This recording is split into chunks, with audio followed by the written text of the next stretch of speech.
Chiefs fans woke up this morning, Friday, April 3rd, to some good news. Wide receiver Sammy Watkins was back in the fold. He signed a one-year deal with the team for $9 million with incentives that can push it up to $16 million. That means the Chiefs are set to return all of their major offensive weapons from the Super Bowl championship team, and the hashtag from Watkins' Twitter account aptly describes what the 2020 season will be about. It's the Run It Back Tour. Chiefs beat writer Herbie Teope broke down the Watkins deal on SportsBeat KC, the Kansas City Star's daily sports podcast. I'm Blair Kerkhoff. After a break, you'll hear more Chiefs, this time Andy Reid. We're going to run back his entire question and answer session with reporters from Thursday via teleconference. It was good to hear Big Red's voice. The Q&A lasts about a half an hour. So here we go with Herbie and I talking Sammy Watkins. Herbie Teope is here, and both of us woke up this morning to some Chiefs news. Sammy Watkins back in the fold. What does this mean for the Chiefs, Herbie? Well, number one, it means they have some cap space. At the beginning of the week, a lot of jokes flying around, $177 in cap space. Did they have overdraft protection, etc.? But, this was a deal that had to be done. It absolutely had to be done. Before the start of free agency, there were two players that were identified. You got to restructure these contracts to give much needed cap space. The first one, obviously, was Frank Clark. He was going to count $22 million against the cap, and you just couldn't go forward with it. Sammy Watkins was going to count $21 million, but by restructuring his deal, from his base salary originally set at $13.7 million, now he's at $9 million for 2020, and he's got incentives built into this deal where he can earn up to $16 million.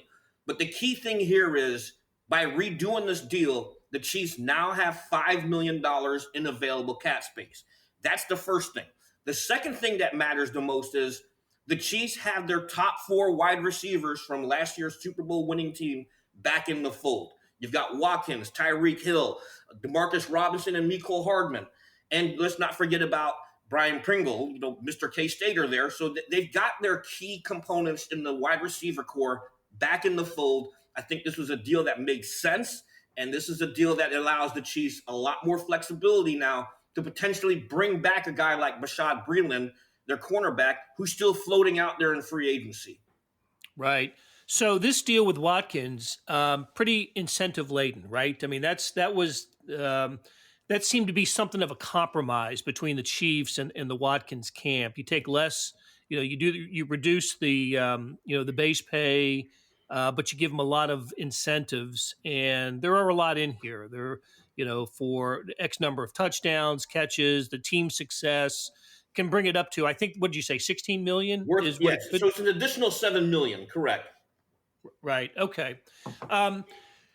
So what's next now for the Chiefs? Well, you said Bashaud Breeland is a guy that we all think that they are interested in bringing back. He'd be a key piece. They've already lost Kendall Fuller, and among others who were taking significant snaps. Reggie Ragland, the linebacker, off to Detroit. Wisniewski, the offensive lineman, is off to Pittsburgh. So they have lost a few pieces from the Super Bowl winning team. But with the Watkins news, the Chiefs are, what was the hashtag that I saw this morning with Watkins? Run it back. Is that? It looks like that's kind of what they're doing. Yeah, this is something that we heard, and you remember this because both of us, along with our colleagues, were in Miami for the Super Bowl. And after they won it, the key thing my biggest takeaway from those post-game press conferences was we have the opportunity to make another run at the championship. We have an opportunity to be the next big NFL dynasty. And in order to do that, you do have to have your key pieces back in place. So getting Watkins back at a discount is tremendous. This is a step in the right direction. Yesterday, you remember we had that conference call with Coach Andy Reid instead of yesterday. Thursday, we had that conference call with him. And, he was actually saying how much Sammy Watkins meant to the team and how much the Chiefs appreciated his contributions. If not for Sammy Watkins, especially during the playoffs, do the Chiefs go into the Super Bowl? And I think, his contributions last year were huge. They were, no doubt about it. Look, he had the big game against Jacksonville in the opener with 3 touchdown receptions and 100, whatever it was. It was just a monster game. Then he sort of went into the Sammy mode. He got hurt. He missed some games. There wasn't another game like Jacksonville, but he absolutely turned it on for the postseason. He ended up leading the Chiefs in receiving yards in the postseason. Remember, caught the long touchdown pass that put the exclamation point on the victory over Houston. And probably his biggest play was I think a gain that went for 38 yards in the fourth quarter that set up the go-ahead touchdown against the 49ers in the Super Bowl. So it's easy to see why the Chiefs wanted him back. Sammy Watkins, if he's your whatever number option he is in your offense, with Hill and Travis Kelce, whatever option he is better than any other team's option at that point, right? I mean, if he's your number 3 guy, who has a better number 3 guy in the NFL than Sammy Watkins? And I'm not of the belief that, as much as we all think of Patrick Mahomes as the best quarterback in the NFL, he doesn't automatically make everybody better. You've got to have some skills, and Sammy Watkins has those skills. Yeah, absolutely. And then the key thing here was his contract. He was one of the top paid wide receivers in the National Football League, but you had to bring that number down because the NFL is a production-based league, and the production just did not match the contract, and so It makes sense to bring it down. All right, Herbie, good stuff. Thanks for spending a few minutes with us, and we'll talk to you again next week. Okay, thanks a lot, Blair. Hey, it's Blair. Hey, we have a special subscription offer for SportsBeat KC listeners, unlimited digital access to the Kansas City Star's award-winning sports coverage. Sign up now for 1 year of Sports Pass for access to all the sports news, features, and columns we have to offer. And it's only $30. That's a 40% savings off our regular rate. For your convenience, your subscription will automatically renew after the initial term at $50 unless you tell us to cancel. A lot of subscription services won't tell you that. They'll just sneak it on there. We just told you. Your subscription helps support the sports coverage of kansascity.com and the Kansas City Star. Please visit kansascity.com/SportsBeatKC offer to get this special offer. And as always, thanks for listening. Our heart goes out to everybody that's suffered from this son of a gun. I mean, in our community, I know it's a crazy time right now. So, and all the frontline people that are out there kicking butt, working on this thing, we just appreciate everything. So, and I know our players are we've checked on them, and they're doing okay too, and the coaches are doing good so far. So we're doing everything from home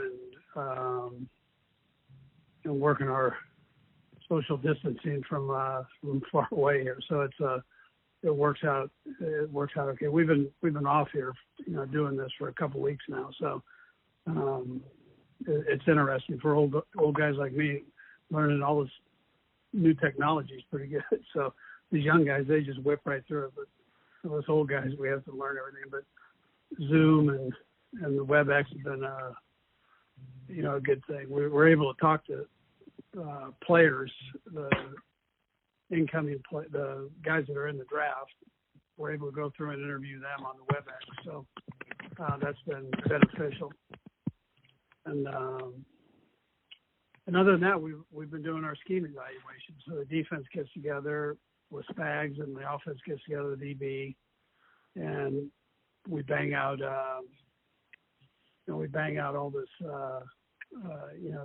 what went on last year and what we'd like to do coming up this next year. So it's been good. We do that daily. So it's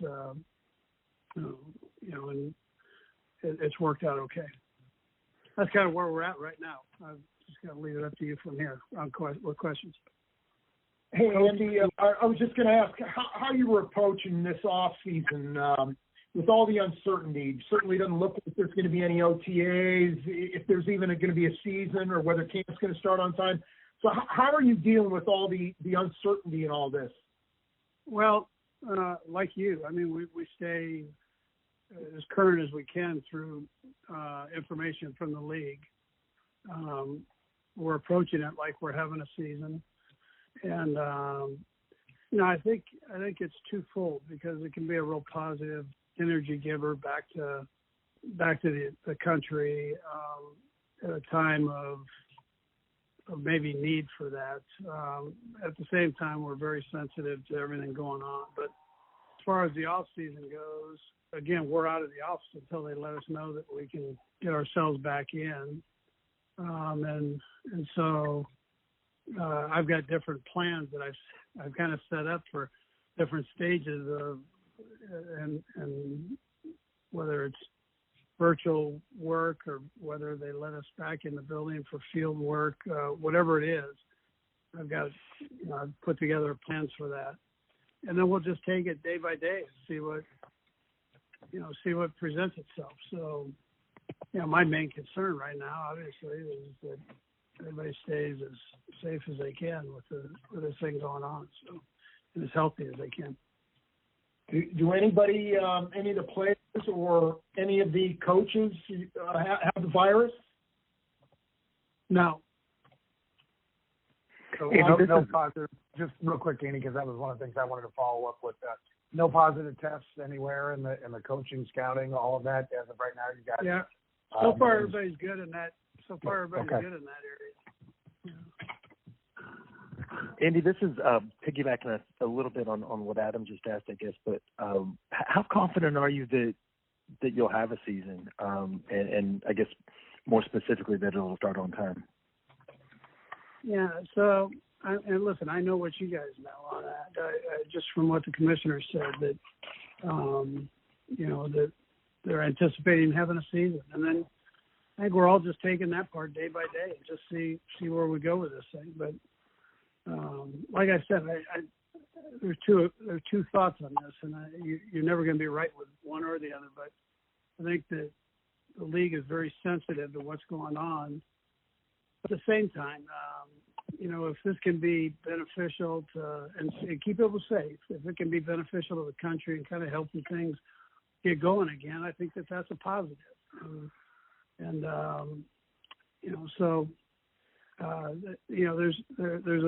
two sides to this. Coach, on that front as well, the draft, I know was one of the things. There's been conversation about moving it back or keeping it at a certain time. Do you have any feelings? I know a lot of people, football has kind of been the one sport that hasn't really, from a calendar wise, been interrupted. And is there a feeling whether, like, it's obviously going to be hard for you guys to do a draft and not have everyone in the office, but if everything's equal for every team, is there a sense that, this too would be maybe good for the country to be able to have those 3 days to separate and really lock in and focus on the draft? Yeah, see, I think it could help that way. I think it could help in a positive way. But again, I know it's a sensitive area because there's two sides to it. There are people that are suffering and dying from it. So the league's very aware of that. But on the other hand, I think it could be a real positive in that it gives a little bit of life back to the country right now. And so I'm sensitive to both sides of that, as I know the league is. And, the challenges for Brett and his crew of general managers throughout the league of being able to put this together under different conditions. And so that's what they're doing. I mean, I know what Brett's doing. And he's working like crazy, using all the virtual equipment that he can and watching tape. And obviously the tape's not near as clear as it is in the office. But you power through it and do what you have to do to make sure that you get the evaluations done. And then, wherever we do the draft from, whether we're at home or whether we're in a hotel, or, wherever it is, you hope that everybody can stay safe and at the same time get this thing done. Andy, what are the logistics for your draft? Like, where are you going to be? Where's Veach going to be? where the scouts and coaches going to be? Yeah, so right now we're kind of working through all that. We've looked at hotels, some possible options, and put people in different rooms. There's a variety of things that you can go through and kind of try to look at, but we haven't put our finger down on one thing as of yet. Andy, how are you guys handling the medicals for both prospective NFL draft prospects and also for some of the free agents you've looked at? How are you handling the medicals? Yeah, well, so the trainers Rick's kind of heading that up with the trainers and the medical experts in the league. I believe they're going to do something. They're kind of going through this now. But I believe it's going to happen different areas and working with different clinics to get these things done, as they go forward. But I'm not sure anything's actually, put in writing there. So, but I know Rick has been on conference calls about that recently. Hey, good morning. Go ahead, say it one more time. We'll have the opportunity today to speak with Hamilton and Remmers and Ta'amu, and I was wondering if you could just go through those players and just speak to what you feel like you've acquired in them. Yeah, I told Ted, about the defensive back. I said, other than going to South Carolina State, everything's okay. I mean, we're glad to have him on board. No, listen, we're excited about all three guys, and so. By the way, Remmer's wife just had a nice baby, so brand new baby here. So that's we welcome him aboard. He's got good talent. We'll add some senior leadership into that offensive line group. Jordan, I sure liked what I saw on tape and on TV from him. He looks like he's a talented kid. Kind of look forward to getting him on board. And so listen, I think all three guys will help us and give us good depth and Remmers obviously has more NFL experience than the other guys, so he'll compete in there for that group. Andy, with regard to Ta'amu, what did you guys look into him last year when he was coming out? Was there a lot of interest? Yeah. Brett had looked at him, and he kind of moved around a little bit, so it was a little bit different situation. But Brett had liked him at that time. But I think the kid he had more opportunities. I think here, in in the new league. So we were able to bring him in, and listen, it gives him an opportunity to get in there and compete and see what he can do. I think he'll be interesting to watch him perform here. Andy, this is a follow-up to that.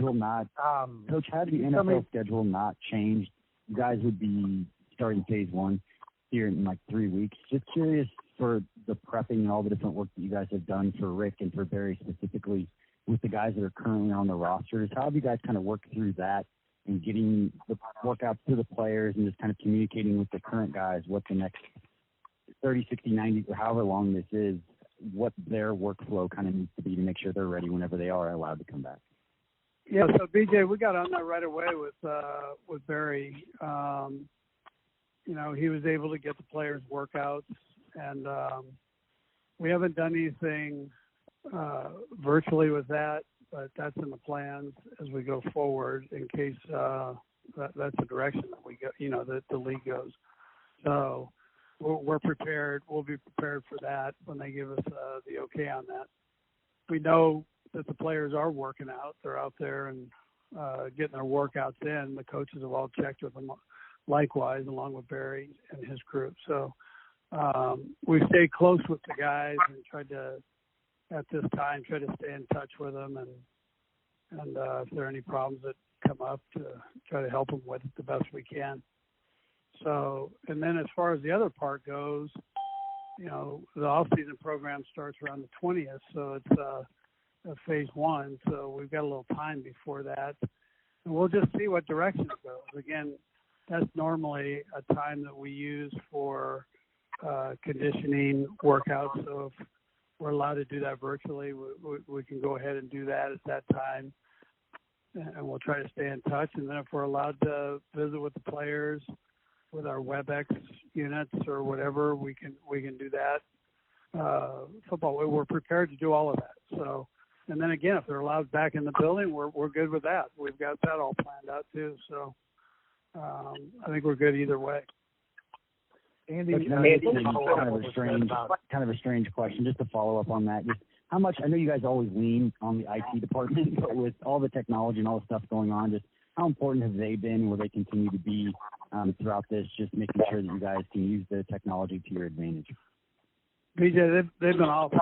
I mean, it's they've helped all the coaches get set up at their homes. I mean, they've gone up and over the top. So has Pat Brazil with the video department. I mean, they've been up and over the top on trying to get us situated where it's smooth sailing. And I think all the coaches are just going, wow, we can, this is something, the best it can be for this kind of type of situation. Andy, Coach, in go regard back to to my follow up on Jordan Ta'amu. You mentioned watching him in the new league. How beneficial do you think it is, particularly for the quarterbacks, to have a place to be able to go and play and not just have a training camp and maybe practice squads, but to be able to actually get quarterbacks out on the field? How much does he and other quarterbacks benefit from having that opportunity? Well, yeah, no, I mean, you saw the Temple quarterback, who actually was on a couple practice squads, but he ended up signing with Carolina, and I know it's his old coach. I mean, I got it, but it's still it's his old college coach, but it still gave him an opportunity to show. And it did the same thing for Jordan. It just gave him an opportunity to show with pro coaches coaching him and how he'd react to those systems that they put in. And I thought it was beneficial, in particular for Jordan. Hey, Coach, I want to put you kind of touched on how this is affecting the draft, but specifically to players who aren't able to come in for pre-draft visits or even pro day workouts. How is this affecting players who were not at the combine, or even as you put together a list of priority free agents? Yeah, Herbie, it's interesting to juggle this because you're doing as much as you possibly can to make it right and to get. Anyways, that part's a challenge. I mean, it's hard to get that information. That's what Rick is working through right now. So with the league and the different medical staffs around the NFL. So just that if it's a kid that's in an area where he can go to a clinic, potentially he could get checked there and then have the information shared around the league, whatever techniques they use to do that. But that's a challenge right now. And then as far as the workouts go, well, that's not going to happen. I mean, it's not going to – we had a couple before we were locked out of the facilities, and so you're not going to have a chance to get everybody in to do that. Hey, or go visit, how valuable is it to have a guy that can play multiple positions along the offensive line? We've talked about this quite a little bit over the years. I think it's important. I mean, you've seen that we've drafted a lot of tackles, and that we'll go ahead and move those guys around to guard, and then Andy tries to teach most of the guys there how to play center, and in case they need to work in at that spot. But Andy moves those guys all around and gives them an opportunity to play guard, tackle, center, right side or left side. So it's kind of paid off for us. Let me add one thing on the players that we were able to bring in the building to work out. Those were local guys, so it wasn't other kids, but we were able to get a couple of the local guys in to work out. Other than that, we haven't been able to go out to workouts because of the situation that we're in. So, hey Andy, one question I had is regarding where you guys are right now in terms of the offseason. Just How unusual was it to not really be, I guess, active in free agency? And I was wondering if there was any update in terms of negotiating with Chris Jones now that you guys have placed a franchise tag on him. Yeah, Nate. So, I mean, listen, we've tried to stay in touch as coaches. We try to stay in touch with everybody. So, as far as Brett, he's been doing all the other things behind the scenes with that type of thing, and agents and so on. So, but you know, they've had communication, which is important in any situation, I think. So, when you're dealing with players and contracts and tags and all those things. Yeah, and I know, Andy, there's been, I guess, discussion surrounding, you know, Sammy's deal and maybe the possibility of him wanting to restructure it to give you guys more cap flexibility. Is that still an option on the table? Has that been discussed as far as you're aware? Yeah, so, Nate, that's Brett. He deals with all that stuff. So, and I try to stay as far away from it as I can, to be honest with you. I dealt with all that when I was in Philadelphia, but Brett is, as you know, Brett's a great communicator. So if they're doing anything there, he's in it and talking about it. So, but nothing's happened at this point. I do know that part. Andy, yeah. Andy, with regard to Sammy Watkins, is it feasible, given his contract, that he plays for the Chiefs this season under that contract? Well, we'll see. We'll see how that goes, Adam. I mean, you know, there's a ton of time here, so but we'll see how all of that works out. Again, right now he's here, right? So I mean, that's a positive part, and we sure like Sammy. I mean, he's done a great job for us, and he's as good a player as he is. He's even a better person. So we've really enjoyed him being here. So. But other than that, I mean, I can't really lead you on either way because Brett, that's his area, and I'm honestly not dealing with it. But I'm still trying to figure out. So what did it say about Mike Trump with Watkins? Just overall knowing that it looks like there's going to be some kind of disruption to your normal routine. Would that make a veteran, any veteran, not him in particular, but any veteran and certainly any returning player more valuable to you? Does that mean you guys, and I know everybody's up against the same thing, but does that mean you now look and say, okay, one of our guys that knows what we're doing may be a lot more valuable than somebody we've got to start from scratch with? Yeah, no, absolutely. I mean, as many guys you can keep, you'd love to do that. I mean, that's part of it. There's the other part. I mean, you know, Veach has got to sit there and juggle the salary cap and do all that. And so, but logic tells you that, I mean, as many guys you can keep that are familiar with what you're doing on either side of the ball, special teams likewise, you'd like to be able to do. But there are a whole lot of variables that go into it, and you know, that's something that Brett and Brandt and Shea, they do all that stuff. So I mean, it's they get in and beat all that up and spend their time doing that while I'm on with the coaches doing our part. You know, so I'd like to be more clear for you and give you more clarity on that situation, but I'm not sure I can do that. Just what I know. What did it say about Mike Kafka, that there was reported interest in him as the coordinator this offseason, and then what went into the decision to ultimately promote him there? Yeah, so, I thought that he deserved that.